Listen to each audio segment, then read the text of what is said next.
Creating a life that is authentic, bold, and purposeful takes audacity. It takes disruption. That is what it means to be a professional troublemaker. Professional Troublemaker is a book, it's a podcast, and it's a life habit. I'm your host, Ajayi Jones, bestseller of books, aficionado of authenticity, and sorceress of side eyes. Here to bring you conversations with world movers and change agents who have gotten where they are through their tenacity, truth-telling, and commitment to making good trouble. They're disruptors. From time to time, I will even do deep dives on topics that are on my spirit. My hope is that this show compels you to do big things in a world where we have so much to fear. Let us loan you courage. Listen in. Before we jump into today's episode, know that this podcast is named after my second book and second New York Times bestseller, Professional Troublemaker, The Fear Fighter Manual, which, by the way, is now out in paperback. Not only does the paperback version have a sleek new cover and travels well, it has an exclusive bonus chapter called The Guide to Truth Telling. This chapter takes you step by step through the most common fears of speaking your truth and how to overcome it with boldness. How do you speak up in the meeting when the tough ideas come up? How do you confront a loved one who hurt you? What are the things to consider when silence is the easiest, but not the best answer? I talk about all of that in the Truth Telling Guide. How would our lives be different if we were given permission to be disruptors for the greater good? How high can we soar if we knew fear is natural and we're actually supposed to do the things that scare us? How audacious would we be if imposter syndrome wasn't holding onto our ankles? I wrote this book to loan people courage. In Professional Troublemaker, I talk about how my life has transformed because I've ran towards what felt bigger than me, doing the things that feel scary as shit. I simply think Professional Troublemaker is game-changing. And I know it. Some of the responses I've gotten from people who read it have just touched my heart. So if you value this show, if you value the guests and their stories, the lessons and the wisdom, if you've ever listened to something I said and wrote it down, you will love Professional Troublemaker, The Fear Fighter Manual. I think courage is a habit. You can choose courage each and every day. And this book is the verbal hype team to let you know you got this. That's also what this podcast is, So go grab a copy of Professional Troublemaker wherever books are sold, or go to professionaltroublemakerbook.com. You can get the hardcover or the paperback that has this new exclusive chapter, or the audiobook, which I narrated and has a new chapter included. So that's professionaltroublemakerbook.com. I'm so excited for you to read it. And when you do, let me know what you think. Today's episode is a conversation with someone I deeply admire and consider a part of my village. She is a true troublemaker because she constantly insists on disrupting herself. Myleik Teele is a brilliant woman, mother, and businesswoman who unapologetically pursues excellence in all she does. She's the founder and chief experience officer of CURLBOX, the first monthly subscription service for naturally curly hair. She's a woman who lives fully, wholeheartedly, and openly.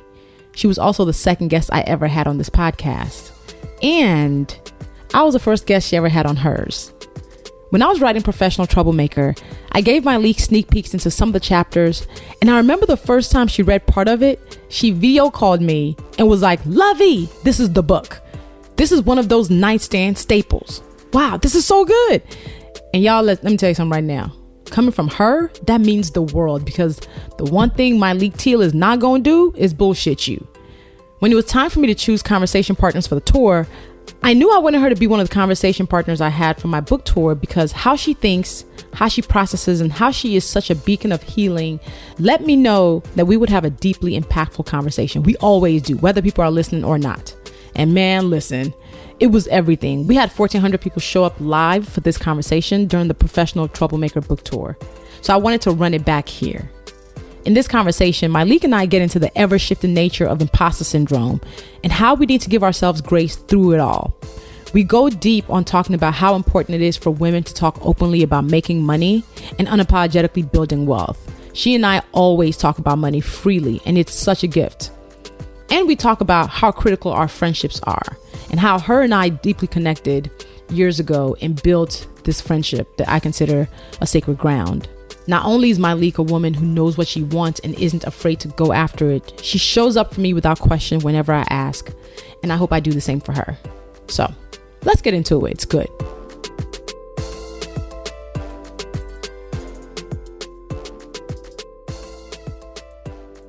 Okay. The day is here. I feel like this book, like we have been waiting for this moment. And so I have so many questions that I want to ask you. But before I begin, I really want to congratulate you, Lovey.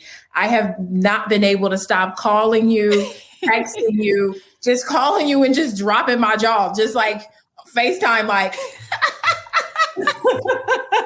like you.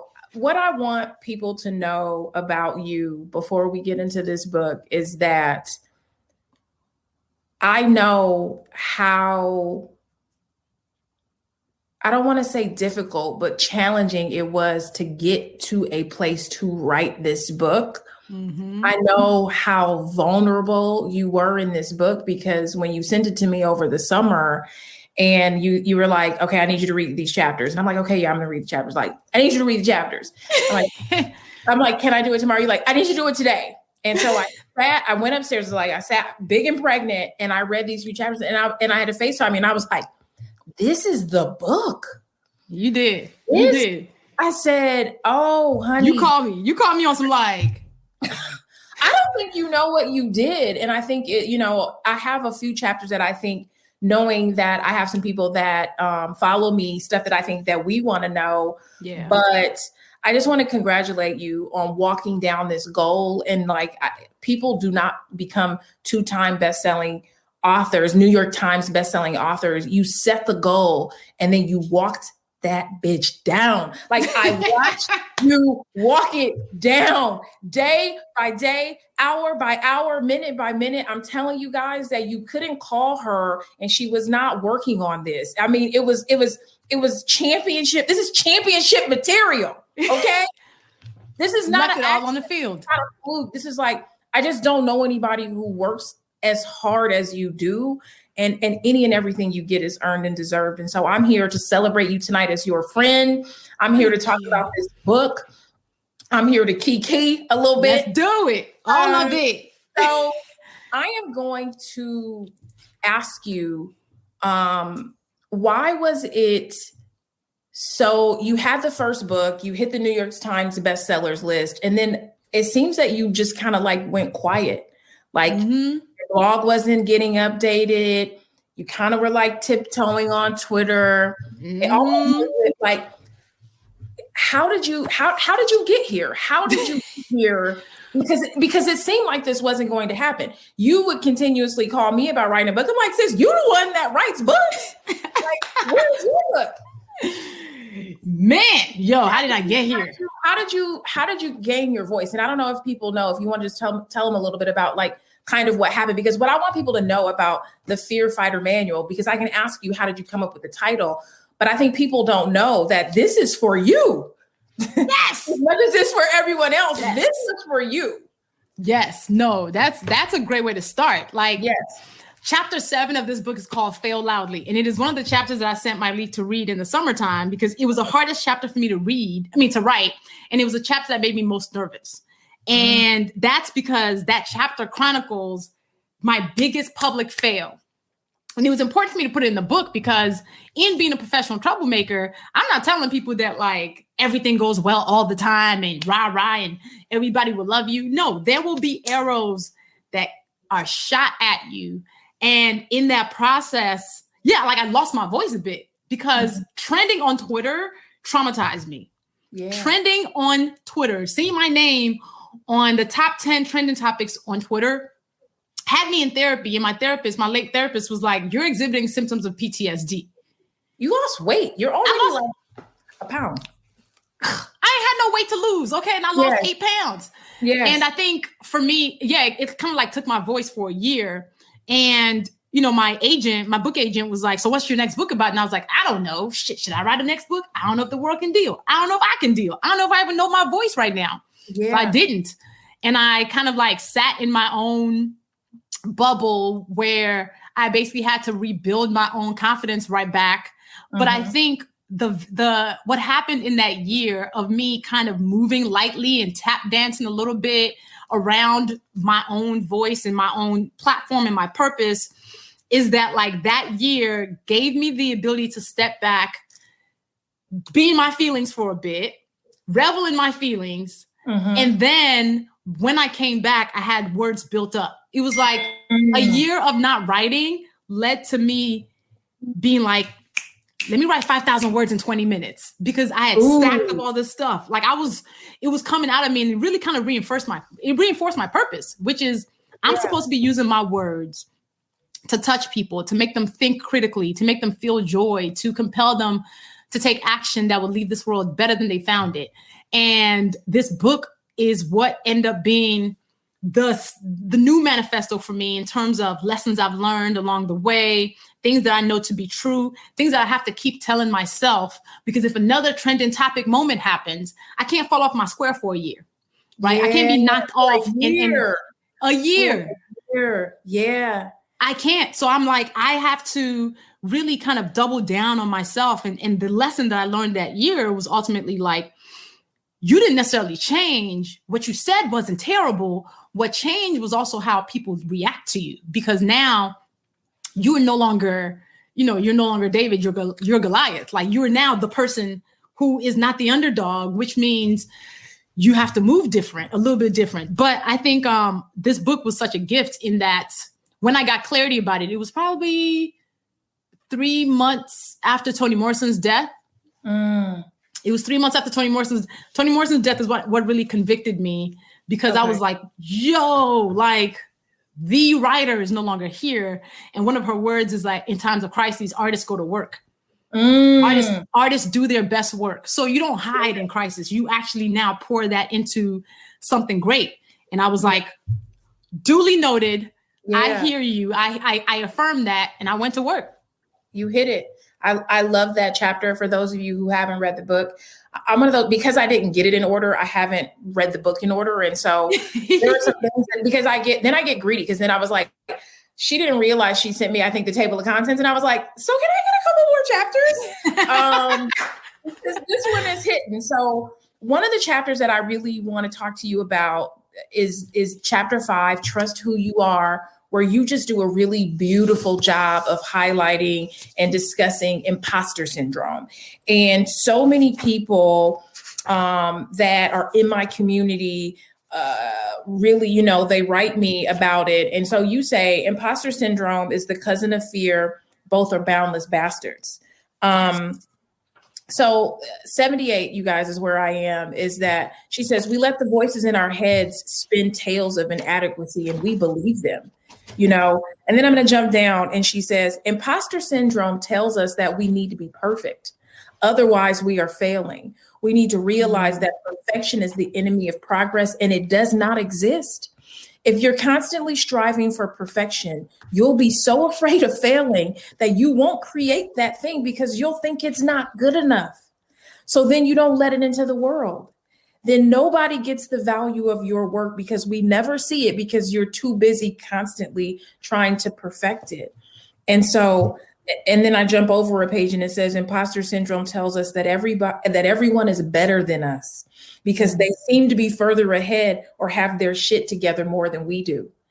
And I was like, I even like the little hairs on my head stand up as I read that, because I think that is, you really just put it together. And I think so many people, I think about this book not ever making it out into the world. I think about so many people who are not going after their thing because imposter syndrome's like, she's better than you. And here's the thing, she's not. She just believes she is, or thinks she is, or does, or she did it, And so can we spend some time in this space and talk about, because I feel like we talked about this a little bit with the first book, but I feel like this book, you were like, oh, I got some shit to say. And to this point, like, yes, that book is absolutely reading me, because I am somebody who is a type A perfectionist, who is constantly holding herself to standards that nobody can lead to, right? Yeah. I'll give myself so little grace compared to everybody else. And that chapter was really for us to understand that, like, especially women, especially Black women, as we live in this world, there's a lot of imposter syndrome. And you might see somebody who looks like they have their shit together, right? Yeah. and automatically compare yourself in it. Like the piece of comparison is also like thief of joy. Yeah. Because imposter syndrome is this thing and it looks different. Like I think people tend to start assuming that depending on where your career is, you no longer will have it. Right. I disagree. I think imposter syndrome it just shifts. It shapeshifts.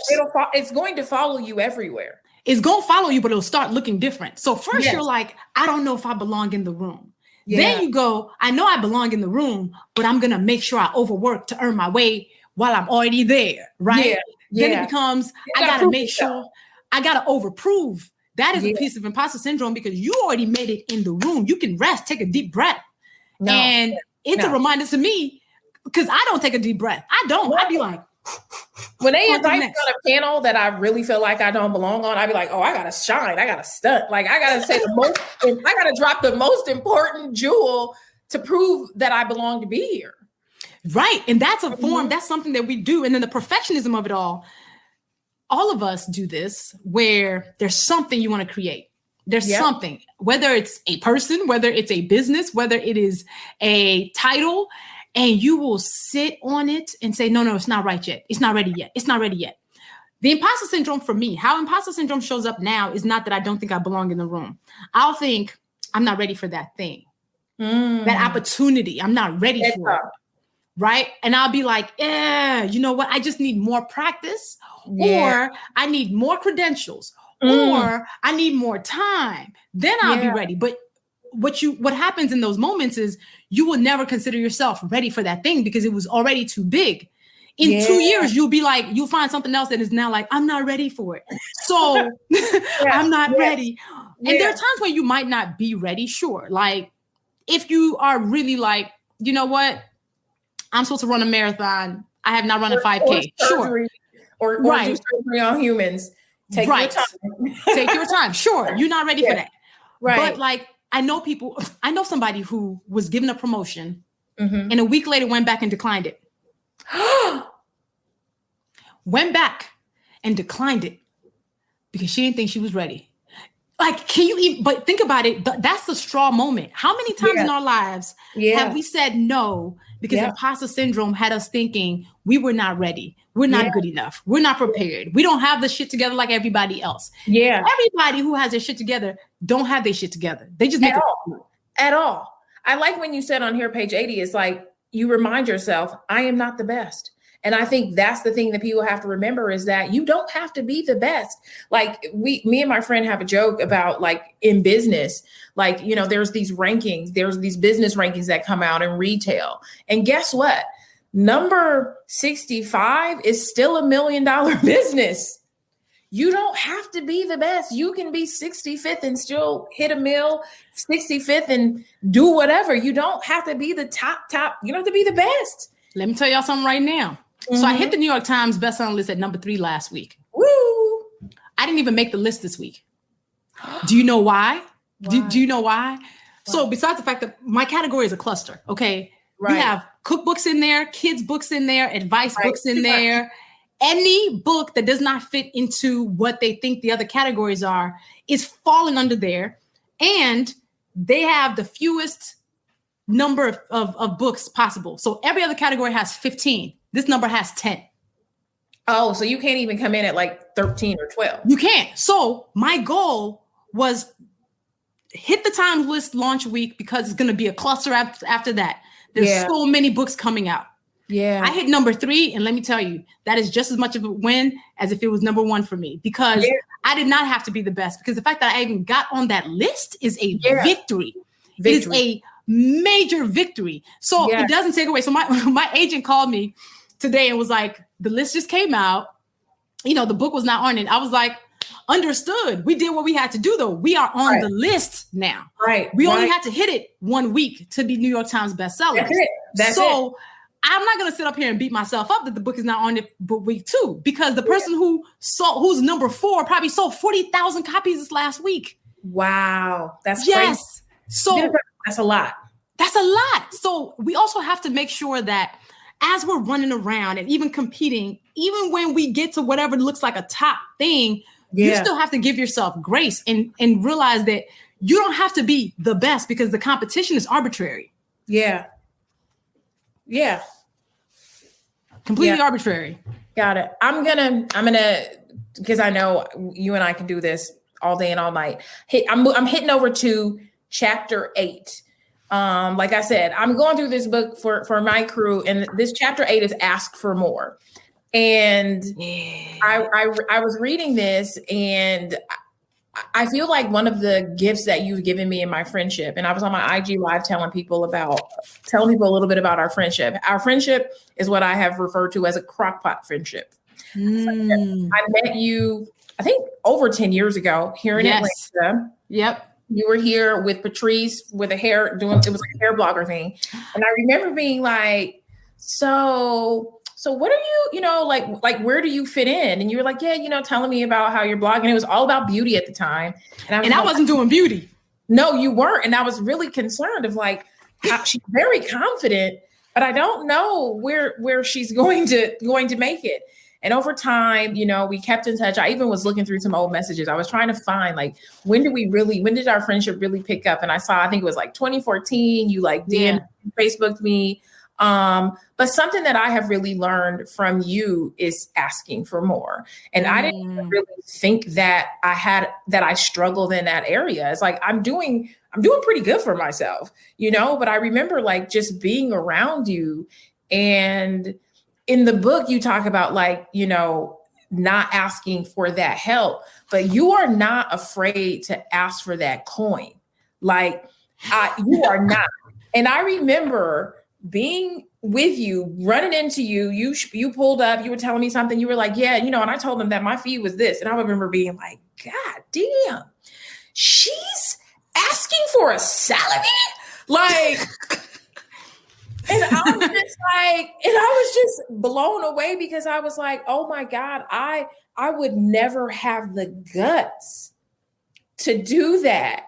And so maybe before, I think I need to, because of this, I need to go to Get Your Money first. So I'm going to skip, we're going to put a placeholder on 8 and we're going to 9 because I really want to talk about Get Your Money. And so that's the next chapter. Is like, so many people are afraid to ask for more. And I remember ever since I talked to you that day, and I don't even think you knew what all I was. I don't remember. No. You remember. I started processing so much stuff on the inside that the next time somebody called and asked me to do something, I just thought about what you said. And I was like, my fee is $35,000 for that. And what they say? Yup. They said, and this was like to give you guys this thing. It's like, me and Lovey have this thing where we do feel like as Black women, we have to talk about money. We have to talk about what we're making, because if we don't talk about it, you don't know what you could possibly be making. And that was the thing for me when I talked to Lovey of like, nobody is turning any of this down. And so it was just a regular sort of like Instagram thing. We need you to post this. And, there's like a couple Zoom calls back in the day and show up here. And I was like, it's going to be $35,000 for me to do that. And I remember just laughing in my mind thinking like, that's insane. Like no one should pay me that just for this. And they came back and they were like, okay, we'll send the contract over, this, that, and the third. And I'm like, oh, snap. Like I can pay a whole tuition just by having the guts to ask. And so in the book, you say, always negotiate, because people are expecting you to. And we get so afraid not to do that. And even just, like, no, let's just, they offer me this, just take it. So let's talk about this. Let's talk about getting your coins up. So for anybody who's having trouble hearing, just refresh, or seeing, just refresh your screen. Yo, so it is important. And I had to get the practice. So nobody ever told me coming up and growing up, being in college, being a Black woman who was working at a nonprofit, nobody ever told me I was supposed to negotiate. I didn't know that was even a thing. Yeah. So somewhere along the way, I picked it up. Okay. Somewhere along the way, somebody must have told me you're supposed to negotiate. So that $35,000 that you just mentioned, that was that was the salary that I made at my last full-time job that I was fired from 11 years ago.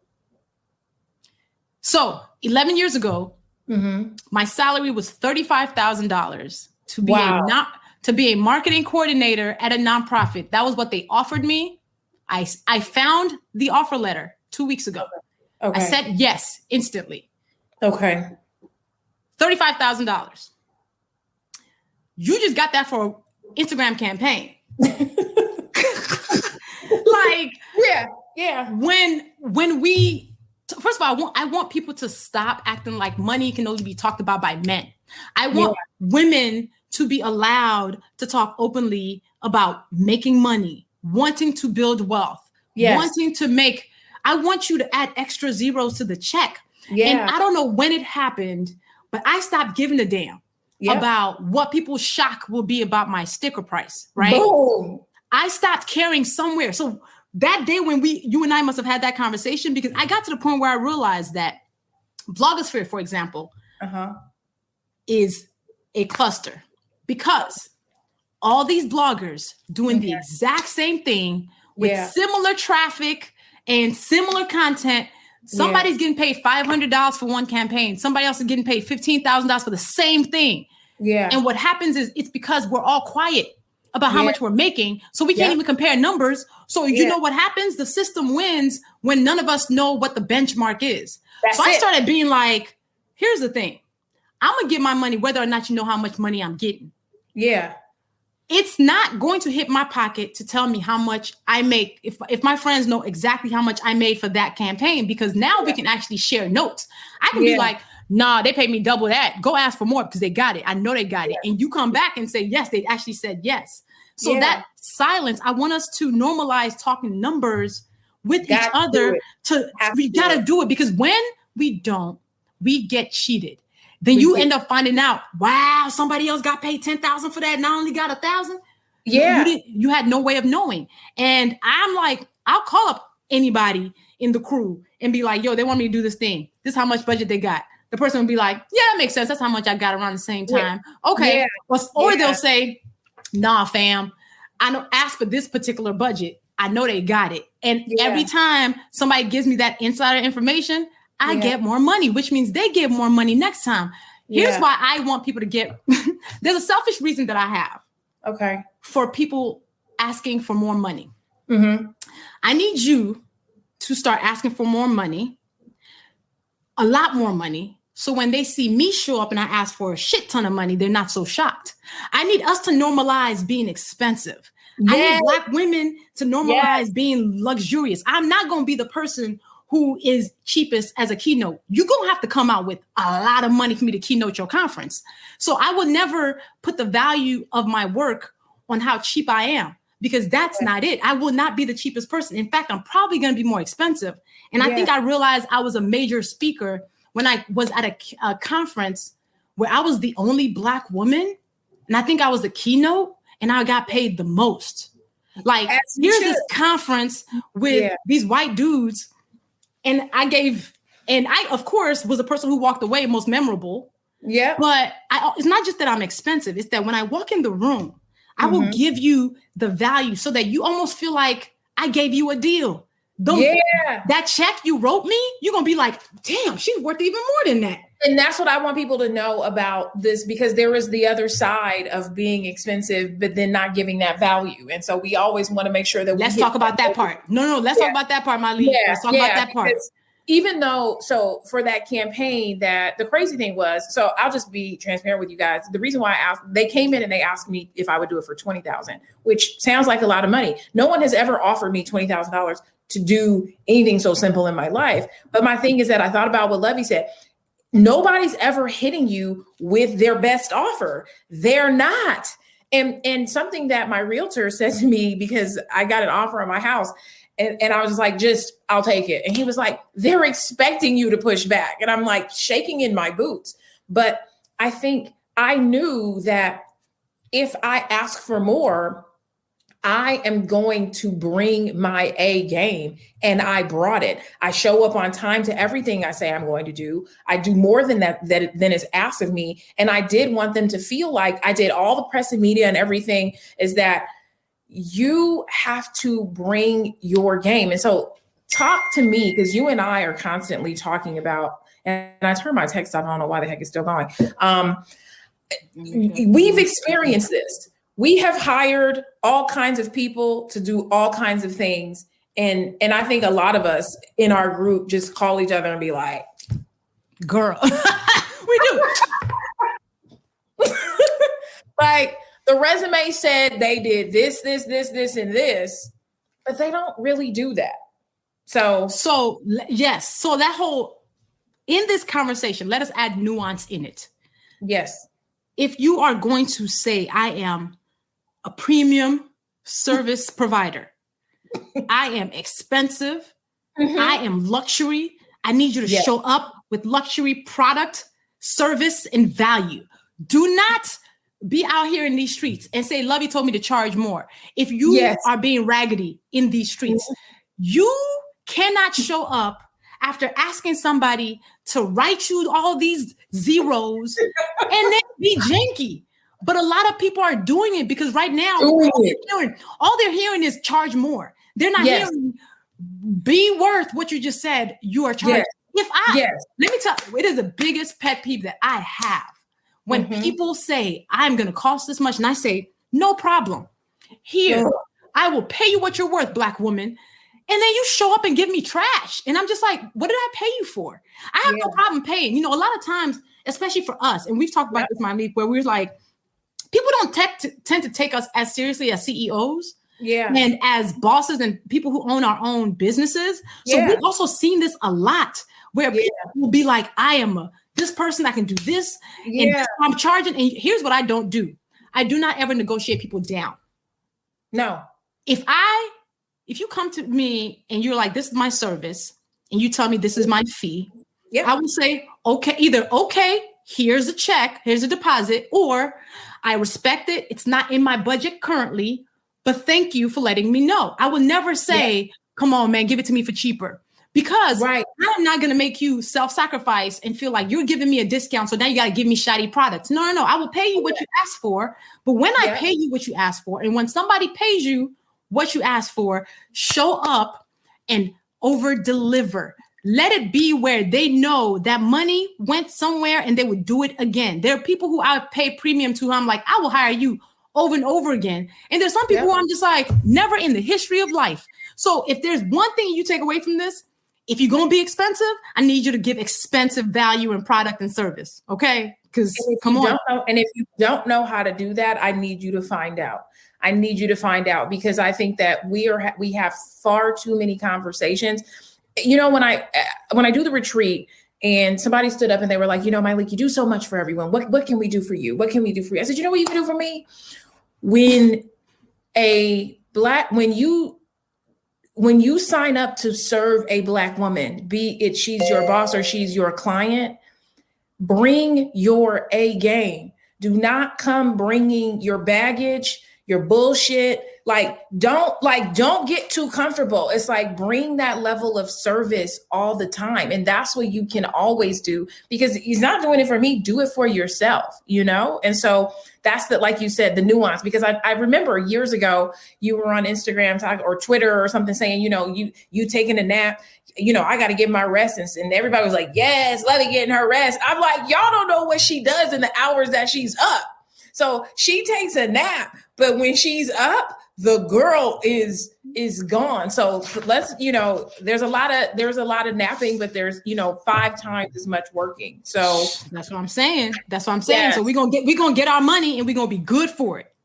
We are going to be good for it. And so she says, so ask for more, get your money and do it without guilt. And then when you get money and you have abundance, pass some of that on to someone else. And we can have a circle of giving. But we cannot be of service to others if we cannot be of service to ourselves first. And that's the real is that we got to get our coins to even be able to do that. And so you have to ask. I think women having more money is a form of economic justice. Yes. It is a form of economic justice, because I need us to stop being so broke all the time, because we feel like we're supposed to serve everybody and sacrifice ourselves in the process. I was not brought here in this world and born to breathe this air for constant self-sacrifice so somebody else can feel better while I'm over here struggling. That's not it. Yeah. And when we find ourselves in those moments, it's time to recalibrate. And we've all found ourselves in those moments, but the money part of it all is really important. And it's something that we are so shy about. We are so shy about it. And I want to drill it in that you got to have people who you're comfortable talking money with. You have to. Like, you have to. I'll ask in a hot second about Myleik how much they pay you for that. And she'll tell me. Yeah. I will. And I think of all the people in my friend group, it's so funny because it's like everybody, my wealth manager, Jesse, who you've done stuff, he's like, everyone calls me and says, whenever you start making $1, call Myleik and she's going to connect you to the money team. And I'm never shy or not, or afraid to share this information, because what I have learned through learning about money and not being afraid to talk about it is that if you start talking about it, people can start to help you multiply that without you having to work. People can help you put your money to work or tell you what the real rate is or how you can really save on that. And so women, especially in our community, in our families, we have to have you can't talk about it with everybody because we know the other side of this, right? Where it's like, so how much was that?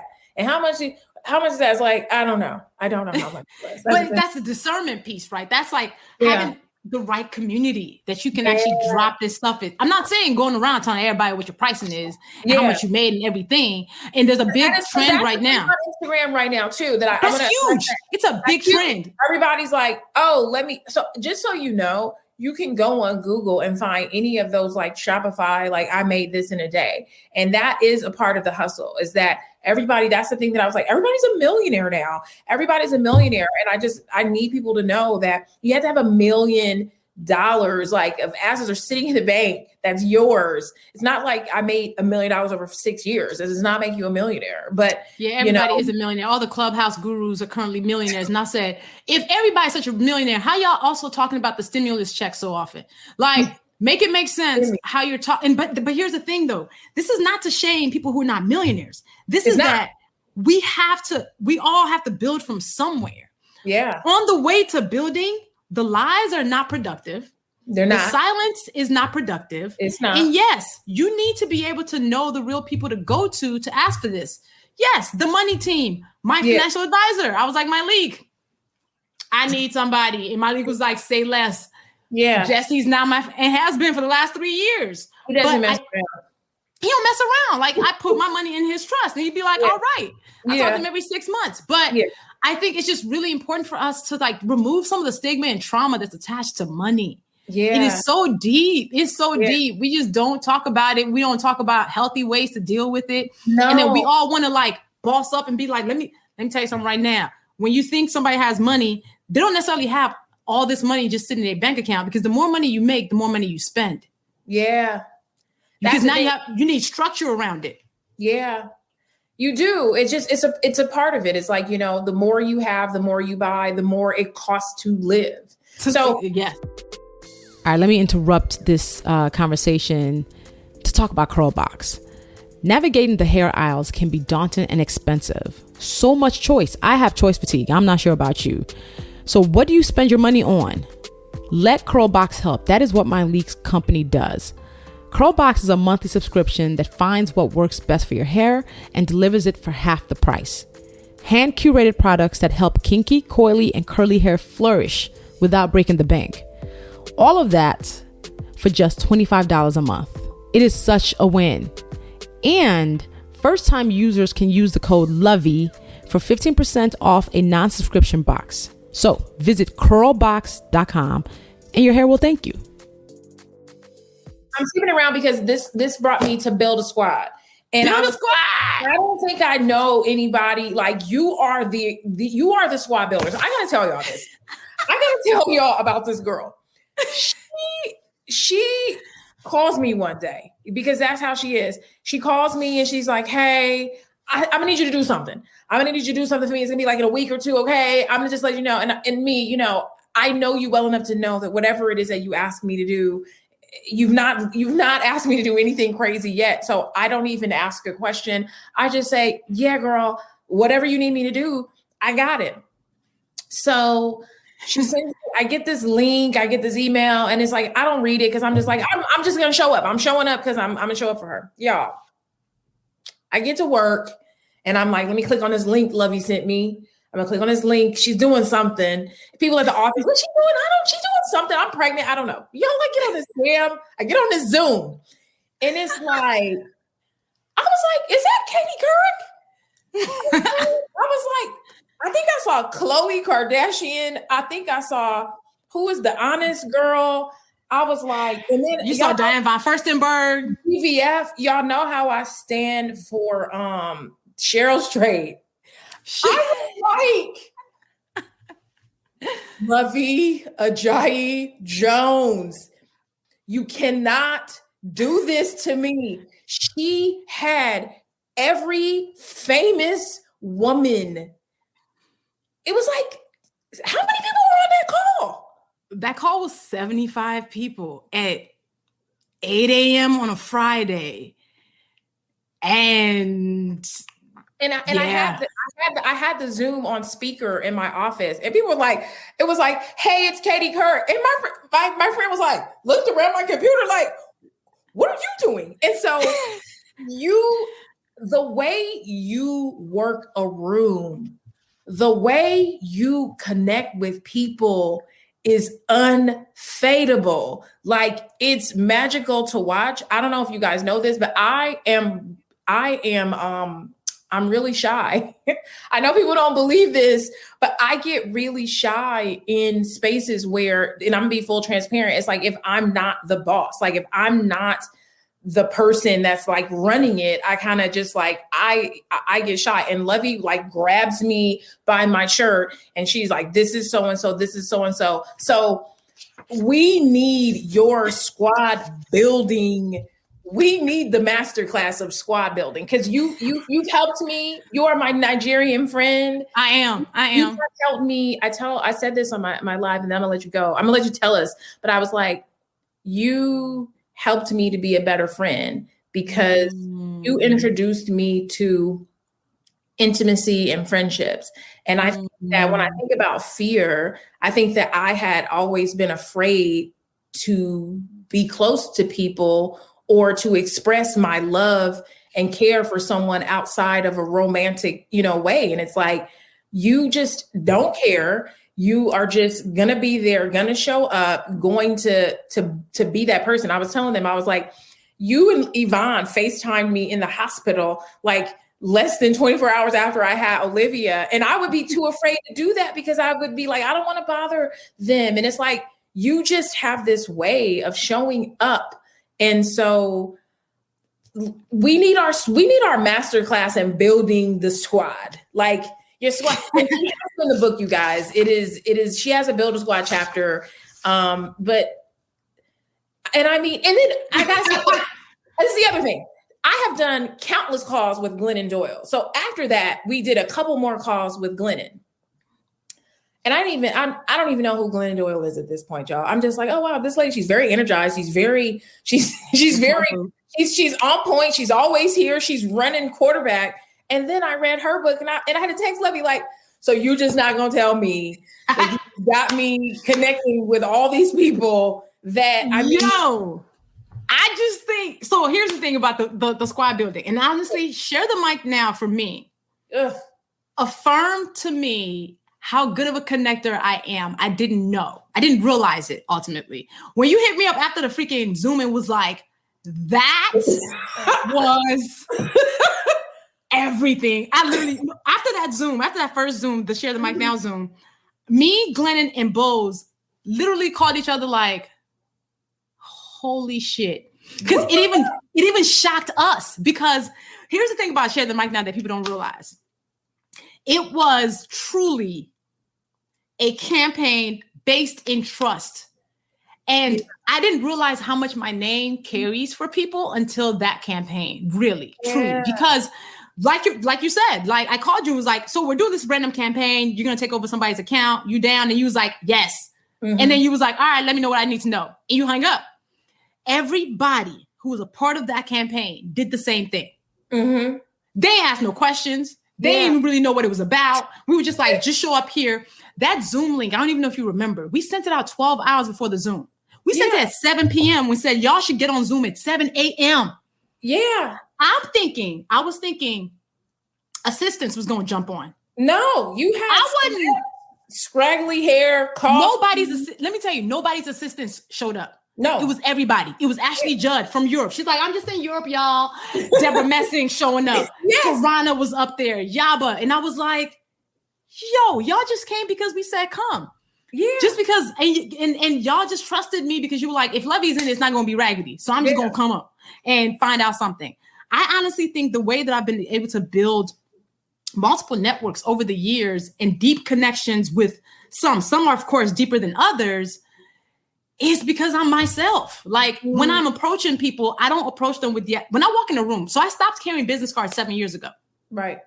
I have not had a business card in at least 7 years because I'm like, I hate networking. I don't like walking in a room and being like, hey, I'm Luvvie. Here's what I do. I have built no real relationships by telling somebody I'm Luvvie and here's why I'm awesome. I walk in a room real chill. I don't. You don't. You be like, okay, shoes. I see you. I do. You're right. No, but like, you said I walk in real chill. I'm like, no, you don't. Wait, no. It depends. Most rooms, if I don't know anybody in the room, I walk in real chill. You wouldn't even know I'm there. Okay. But if it's like the homies or like a black girl gang room, listen, we showing out because come on, sis, come on, outfit. You better. That's me. Because I genuinely, I'm like, you better be fine. Yes.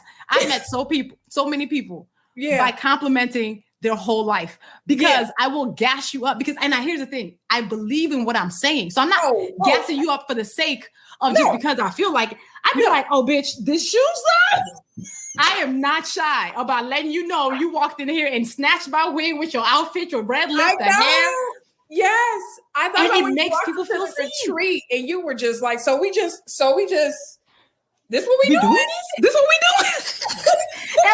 This what we doing, fam? Let me tell you how I met Kimberly Blackwell and how she fell in love with me. Okay, we were at Leading Women Defined, and y'all, let me tell you about Leading Women Defined. It's actually happening right now. Leading Women Defined is the Illuminati of Black women who are dope. It's like Deborah is the Illuminati. It's Deborah Lee's invite-only conference every year. She only invites 150 women. And when I tell you, you think you a boss until you walk in Leading Women Defined. And you go, oh, bitch, I wasn't a boss at all. I wasn't ready. I was not prepared. I was up in there feeling like a Girl Scout. Like I was just like... I was like, is this conference sponsored by Chanel? What? Yeah. How are y'all just gonna have open bar VOOV? How is everything just... No, literally, I walked in, I said, I did not have a Chanel bag. I have been slipping. Because this conference must be sponsored by Gucci and Chanel. Every woman there, the drip, the luxury is just sickening. And so I saw Kimberly Blackwell. We're sitting, and it happens at the St. Regis Ball Harbor. So this is this boss ass place. Yeah. Just boss ass, sick ass place. That every room has a view at the St. Regis Ball Harbor. There is no bad room. I mean, when the first time I went, I was like, did they know they invited me on purpose? Was this on purpose? Because I don't think did they know? So we sitting because they do some of the classes by the beach. Yeah. Kimberly Blackwell came in with these 40-inch blonde braids. Of course. And these knee boots that were like diamond encrusted. And I didn't know who Kim was. I think. Yes, I didn't know who Kim was. I ain't never seen her before in my life. I said, ma'am, how you just gonna show up and oppress us like this? This is not cool. Literally, that's the first thing I ever said to Kim. Yeah. And she still talks about it today. I was like, how you just gonna show up here and just oppress us like this? The rest of us was not ready. We were not prepared. Can you please prepare us next time? That's how we started our friendship. Yeah. We started our friendship. But that's how you hit it. You hit it with everybody. You just have a way of disarming because, like she said, this conference is the Illuminati. Everybody who's there is someone. You know what I mean? It's like, and you know it. It's like, I don't know who she is or what she does, but I know it's something. I remember I was like sitting next to somebody and I was like, I like asked this lady, she was kind of like, she was sitting on the floor. She was kind of in my way. And I was kind of like, man, excuse me. And then it was like, they were like, you know, that's the VP. I think she's the current like CEO, Connie Orlando. Like, I was like, yeah, Connie. Yeah. And she was fine about it, but I was like, oops. But that's what I'm saying is no matter what room I am in, whether it's Leading Women Defined or just on the street, I will let a Black woman know in a hot second. She fly. Yeah. Ma'am, come through. Okay. On the streets of Chicago. I see you. I will see you. But I think it's really important to also kind of just, like no matter what the room is, don't be like, oh man, everybody here is so important. I'm literally like, look, I don't show up to Leading Women Defined dressed as anybody but me. Yeah. Like everybody else might be Chanel down to the socks. But if that's not who you are, that's not who I am. And I show up fine and nobody cares. Also, we need to not project what we think are our inadequacies onto the rooms that we're in. So we start thinking, wow, they're probably looking at me funny. Not one person at Leading Women Defined has ever looked at me funny because I was not dripped head to toe, right? Like I want my money, like my drip be looking different.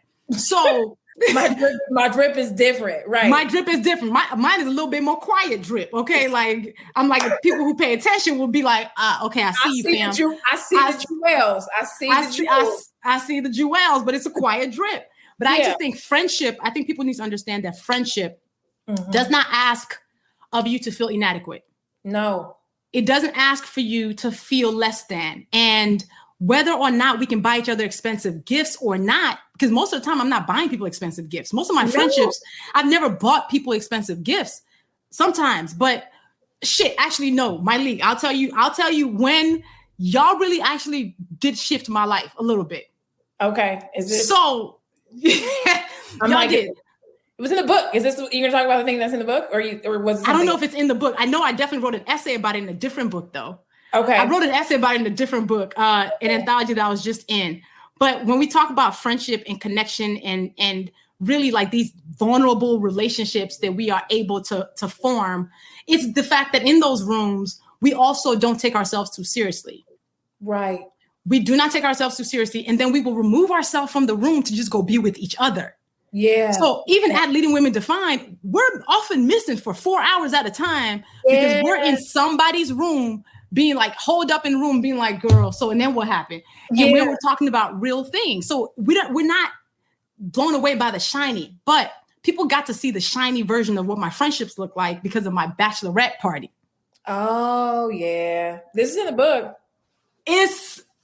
Myleik, people still talk about my bachelorette party. I'll be having random meetings with people and they'll be like, your bachelorette party now was nuts. This bachelorette party. Talk about that from your angle. You know, your friends love you, you know? And so there is a chapter of like your Nigerian friend. Your friends love you and they spare no expense, no nothing. And so it was like, okay, we're going to come together.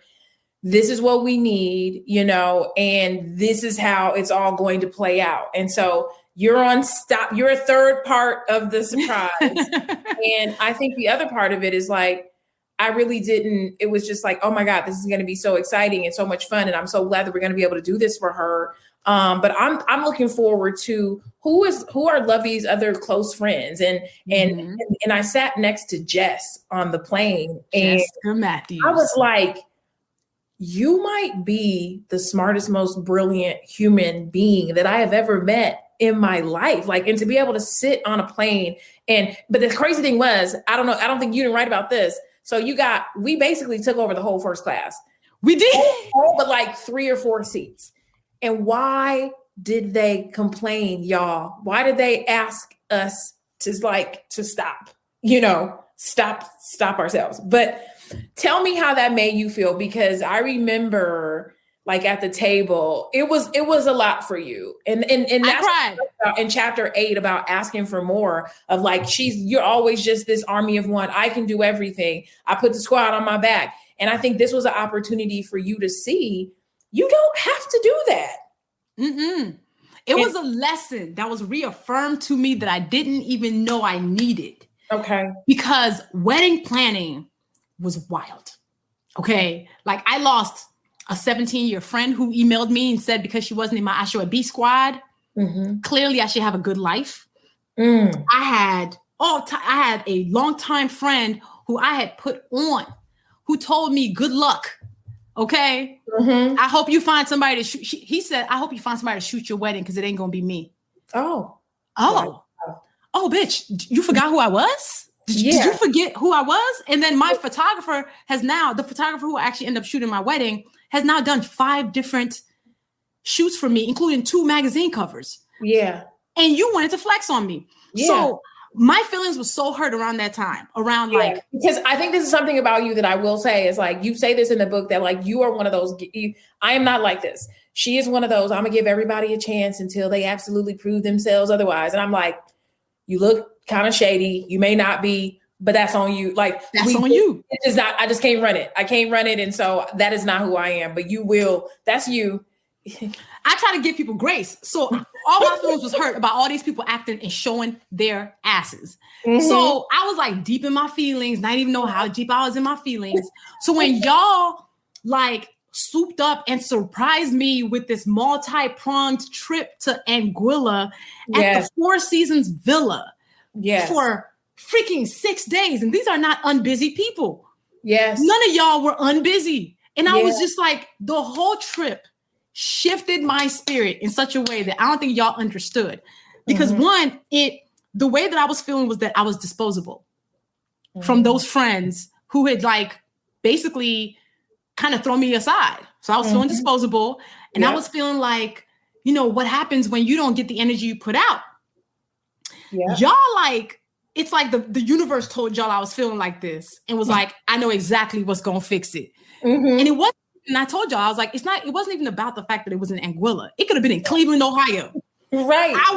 It was the fact that y'all took this time to be like, we're going to do things just for her for 6 freaking days. Yeah. Yeah. And we're going to pour into her. It was such an affirmation.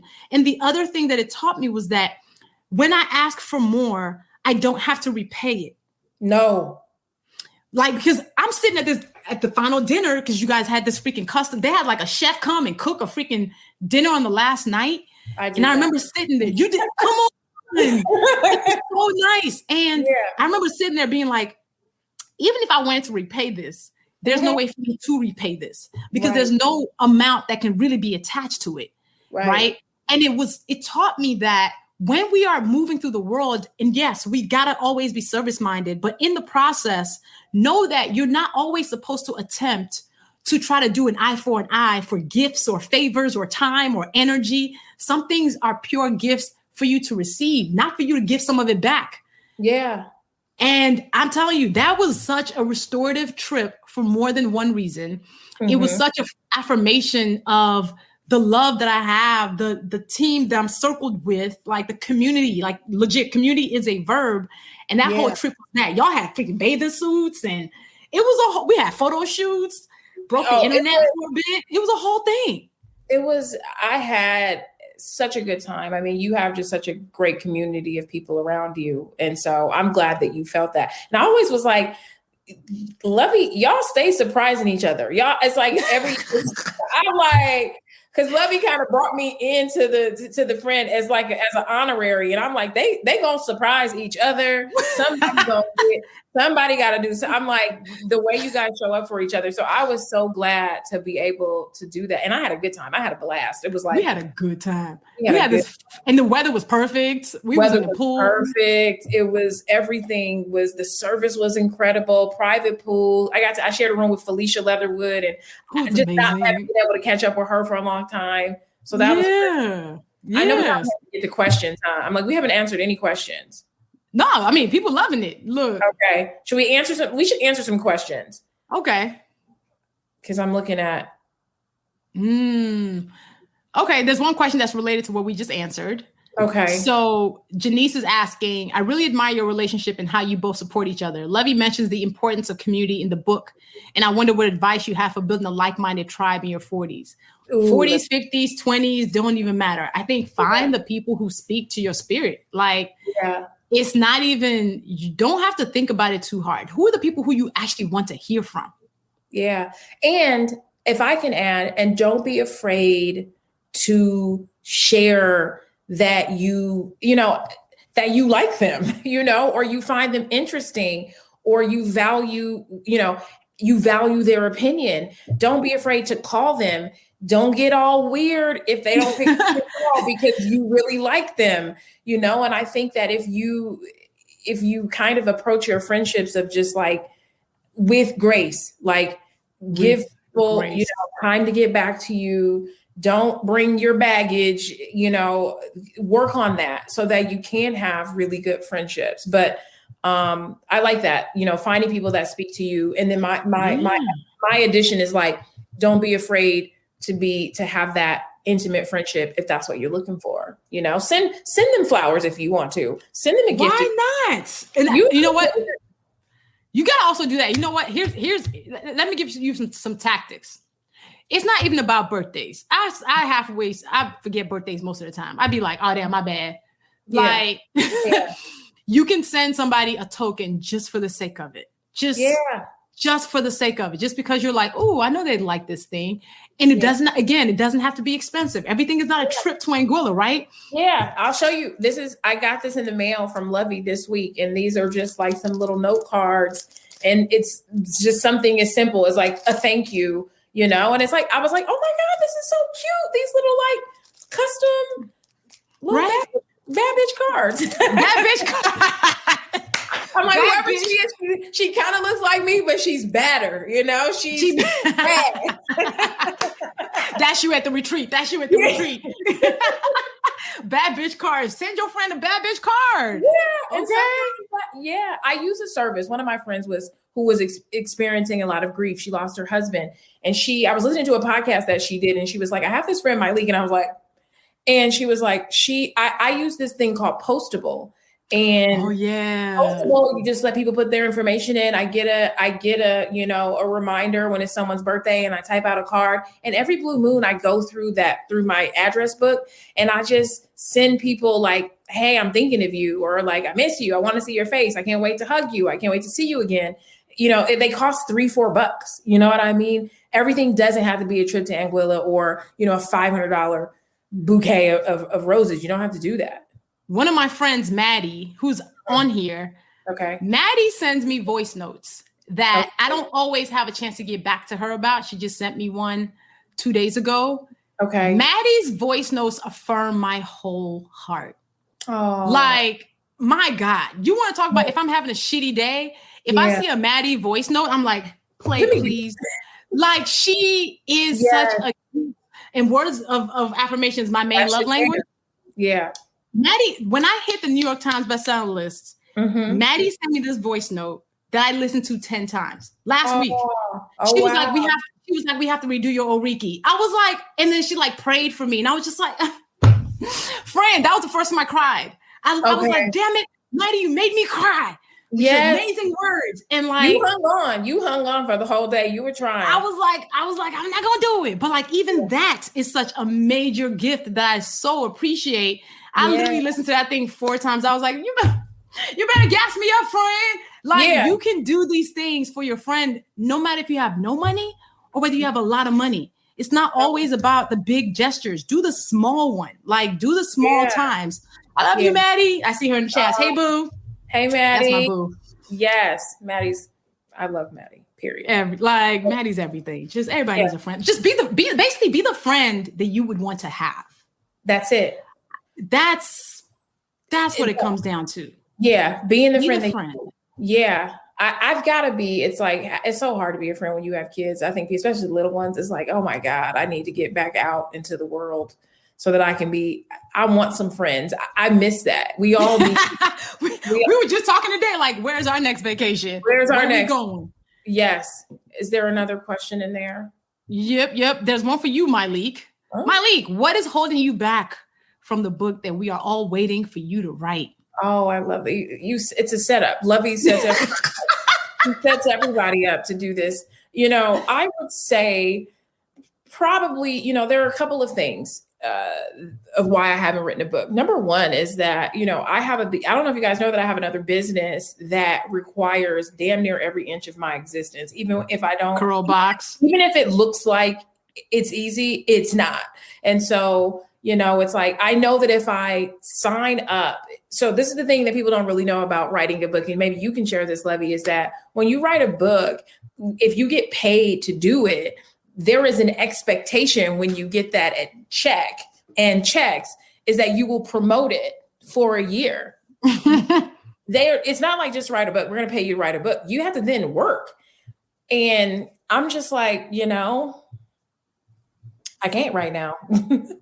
I can't right now because I got other things that require my attention. And that's the thing that I think people have to keep in mind too, is that just because it looks like everybody is popping, writing books and, my peers are doing things, everything may not be for you at the time. It may not be your time. And I am not what I know about life and what I know about things that are for me, they remain for me until I'm ready for them. Don't nothing pass me by. Nothing has passed me by. So when the time is right, I will do it. When the time is right, I will do it. But I tell Myleik, and I told her last week, I said, think about a book that's actually different from everything else. It's not necessarily the imposter syndrome of it that's happening with her right now. It's the fact that she has not gotten the clarity on exactly what this book will be about, because she could go 8 different ways. Correct. I told her she will know when she knows what this book will be about, because books are, if you're not that clear, it's a hellhole to write, right? Yeah. But if you're clear, you feel obligated to get to work. So until you feel that clarity, you won't feel the obligation to go to work. And when you do, we will then be blessed with a book. Yeah. It's going to be one day when you're not thinking about the book at all. You'll be like, right. That's my book focus. When you get there, then you'll create this book that we will all love and support and buy. Yes. But until then, I can see why you're taking your time, because the other problem is when people write books and they're not ready, you could tell. Yes, you can. You could tell. I'm not trying to just, that's the thing that we are in a culture. It's like, what is it? It's like, we are in this achievement culture. Yes. Where everybody has to hop on Instagram and tell you what the next thing they just did. It's like, oh my God, I just bought a new house. There's this lady, I think it's like Taylor or something on Instagram. And she just like makes fun of like people like, that's how she says. But it's like, there's this culture of like, I have to continuously one up the next person of like, I bought this person a car. I did this. I got a Chanel bag. I wrote a book. I came out with a movie. Like, that's just not where I'm at in my life. I'm just not there. That's why it took me 4.5 years between book 1 and book 2. I wasn't going to put out book 2 just because of the fact that I need to just put out a random book. Ain't nobody got time for that. No. Had I actually done what people wanted me to do, I probably would have come out with the book 2 years ago, but it wouldn't be good because I wouldn't really be clear on what I want to say. So this actually goes across the board. Be okay in the grinding moments and also in the quiet moments, because be clear. Quiet moment is coming for me very shortly. Okay. And I'm an introvert. And I'm quiet, but it's like, the thing about me is I always got something going on. You know what I mean? I got some stuff. I got some pots on the stove right now that y'all ain't ready for. You know what I'm saying? I got some pots when it boils. That's quiet work. That's quiet work. It's like, I'm doing my work, and when it's my time, trust me, that I will if I feel like I will, if and when the time is right. She will. It's just gonna be a matter of when. This is good. Okay. Myleik, as a parent, how do we refrain from passing down generational fear to our children in these crazy times? Being a parent is like the biggest mindfuck of life for me, because I think, having spent nearly a decade in therapy, you realize that you became the way you were because of how you learned from your parents. And so this job of parenting is like the biggest, like greatest, grandest thing that I can do for my kids, is send them out into the world sort of like unafraid. And for me, it's just taking all the tools and skills that I have learned about, being fearless and just letting my kids be who they are. And so it's like with Noah, we had this thing. I remember our first sort of like parenting spat was that Noah is obsessed with car crashes for some strange reason. Like, he's super mature. Like, you know what he said the other day? He got in the car and said somebody at his school was running their mouth. So and so I mentioned it to his teacher, and she was like, well, yeah, he does talk a lot. So so he's ultra mature. And so we're running their mouth. He said this out of that somebody was running their mouth. 2, going to be 3 on Friday. Somebody was running their mouth. And so just this thing of like, because we don't understand this, we cannot limit who he is. And so that's the big conversation with dad in the house. It's like, I know you're on the Disney thing. I know you think he's going to be like this, but how many of us were trying to tell our parents something when we were kids and got dismissed because they didn't understand? And so I say, anytime, like the conversation that I have with him, anytime he does something that triggers you, you need to get curious.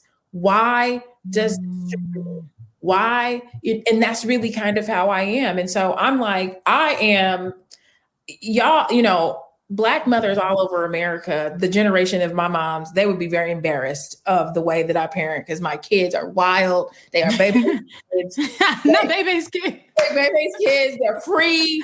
You know, I try to, you know, I let them, but I put some bumpers on them, but I let them do their thing, you know? And so somebody's saying he learned that from somewhere, Mama. Guess what? It was not from me. He got that from school. But like I think that's important though, because you're trying to raise these free kids. Yes. And a lot of us, all we know are the cages we've been put in, sometimes by our parents. And it makes other people uncomfortable. And I have to tell my friends that have kids who are considered bad by other people. I was like this, your kids crying don't bother me.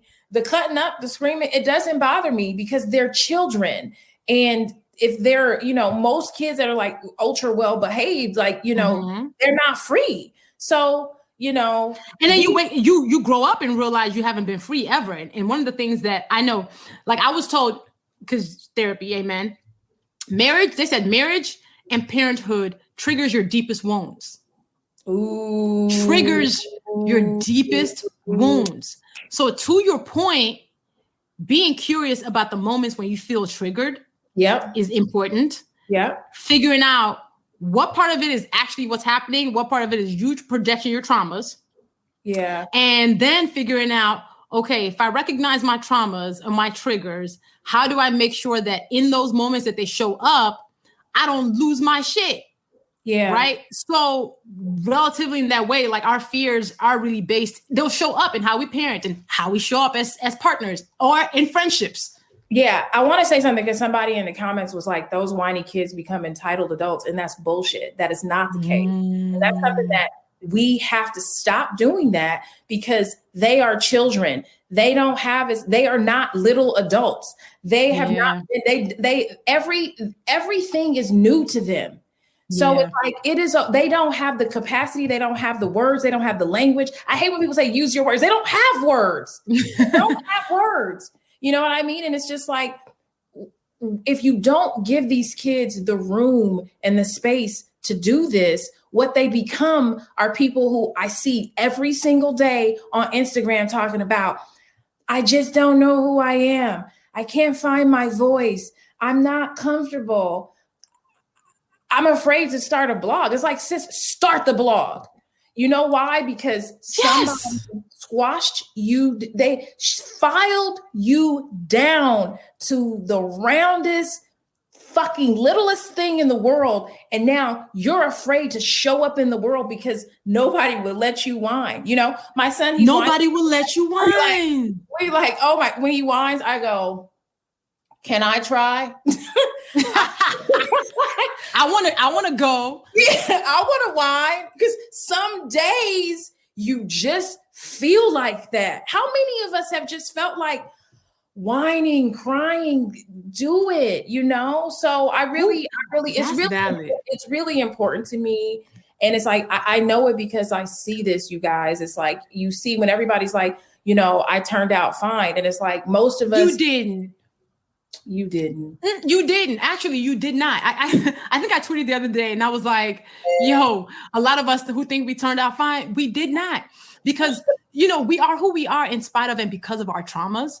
And those moments in our childhoods when somebody told us to shut up, you talk too much. Shut up, this thing is not okay. And why a lot of people will end up being like looking for him. I'm like, I've never had to look for who I am because I never let her go. Like I was never let the world tell me to be somebody different from who I was. What usually happens is I really think the truest version of who we are is us at 7, 8, 9, 2. Okay.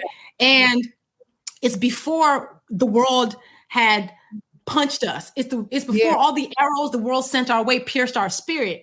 So we were able to walk around less doubtful about who we are, using our voice. So when people say like, how did you hone your voice and find your purpose? I didn't find it. I just let it happen in front of me. I didn't doubt what was in front of me. So what would happen if we spent less time trying to police our children and just affirm the fact that they already came out being who they're supposed to be? Yeah. You're supposed to just guide them. We were supposed to be guided, not molded. Nobody was supposed to be like, here's what you're supposed to be. So then we end up waking up at 35 and being like, shit, I don't even know who I am because everybody was doing this to you.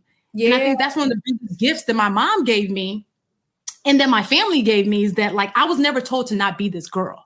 Like I've been this chick since I was 5 where I would get in trouble for my mouth. Like, cause I'll say something to somebody who says something to me and I ain't like it.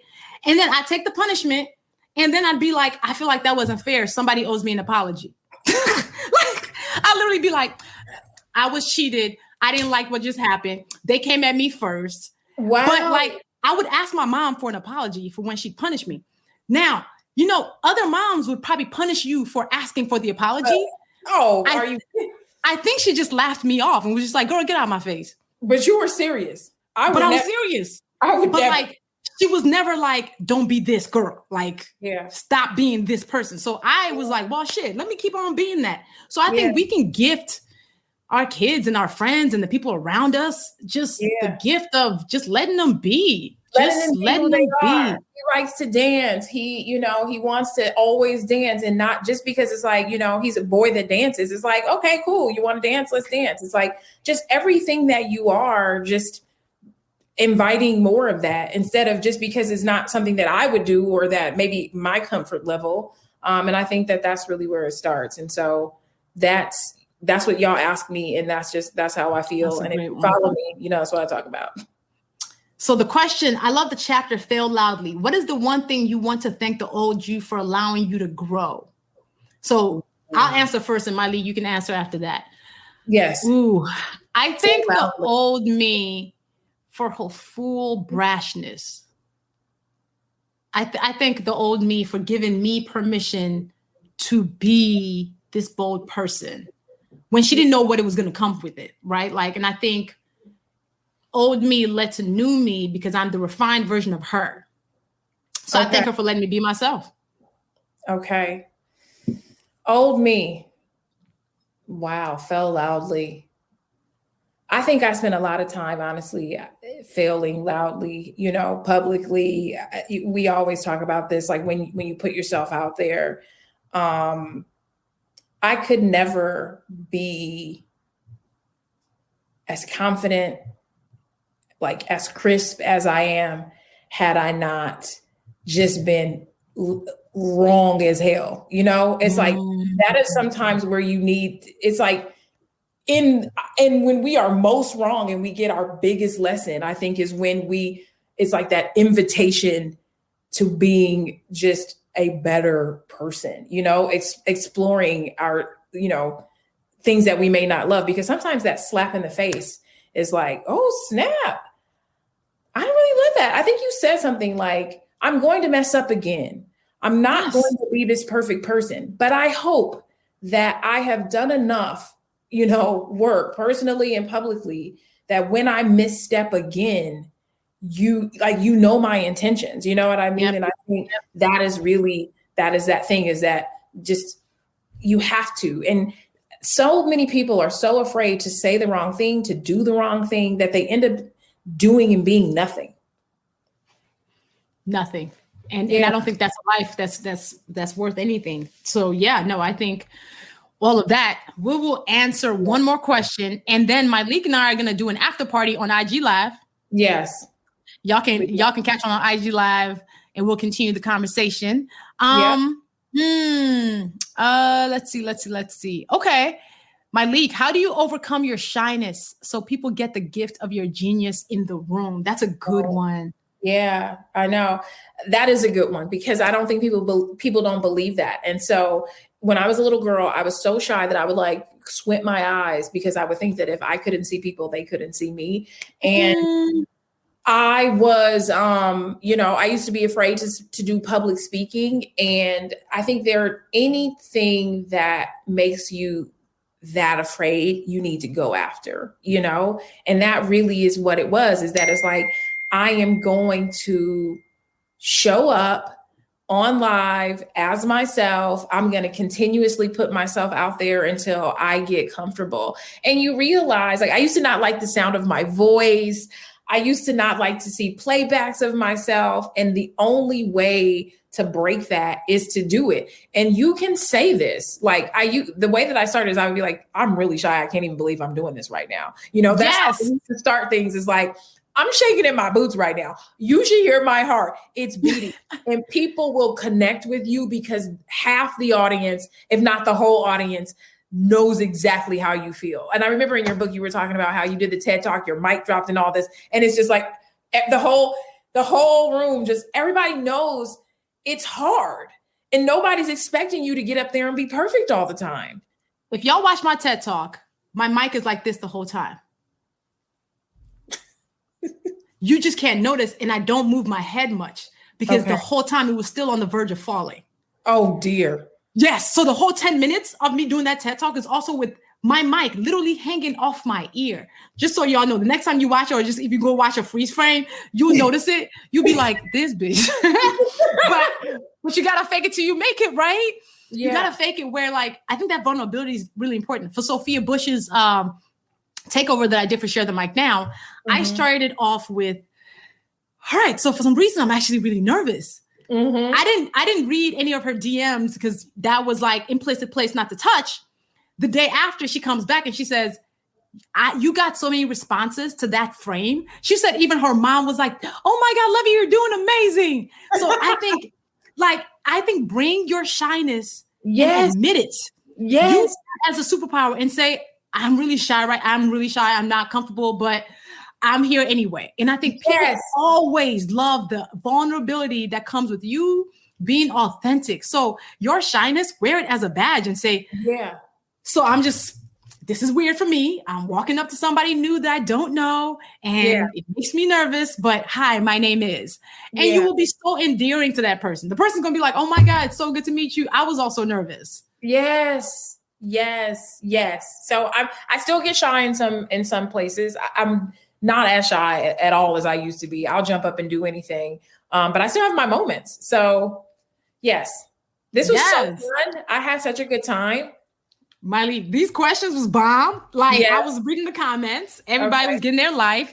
And we can continue this at the after party. Come on and let people know this tour has been amazing. Myleik, you said yes instantly. Yes. And I always deeply appreciate you for showing up. And this was everything that I thought it would be and more. Yes. So I'm excited for this after party so we can dig into some extra stuff. Yes. We'll do something. Thank you guys. Thank you for hosting me and thank you for having me always. Oh my gosh, so good. Every time her and I talk, it's a minefield. It's a gem factory, okay? And like with my conversation we shared with Kev on stage a couple of weeks ago, Myleik and I took the party over to IG Live for another 40 minutes after we finished up. That link is in the show notes, so if you want to watch it, check that out too. If you loved Myleik's energy, her perspective, and her wit, make sure you follow her on Instagram at Myleik, Myleik. Also, check out her podcast, which is simply her name, Myleik Teele. The gems she drops around career, leadership, and humaning are priceless. And for my kinky, coily, and curly hair sisterins, get you some CURLBOX in your life. Remember, monthly subscription service.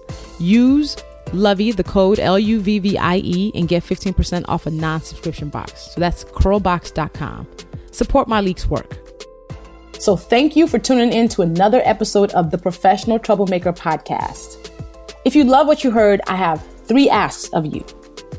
Subscribe to Professional Troublemaker in your favorite podcast platform, Apple Podcasts, Spotify, Stitcher, wherever you listen to podcasts. Leave a rating with a 5-star review. Your insights and comments help us gather more professional troublemakers into our community. And it lets us know what's working, what you're liking, what is connecting with your spirit. And then go to textlovey.com on your phone. Text podcast. That's how you're going to join our text squad. And you can talk directly to me. Yes, I'm getting these text messages. Let me know who you'd like me to be in conversation with, what topics you want me to deep dive on in a solo episode. Just join our text squad. Again, go to textlovey.com and text podcast. Until next time, make some good trouble.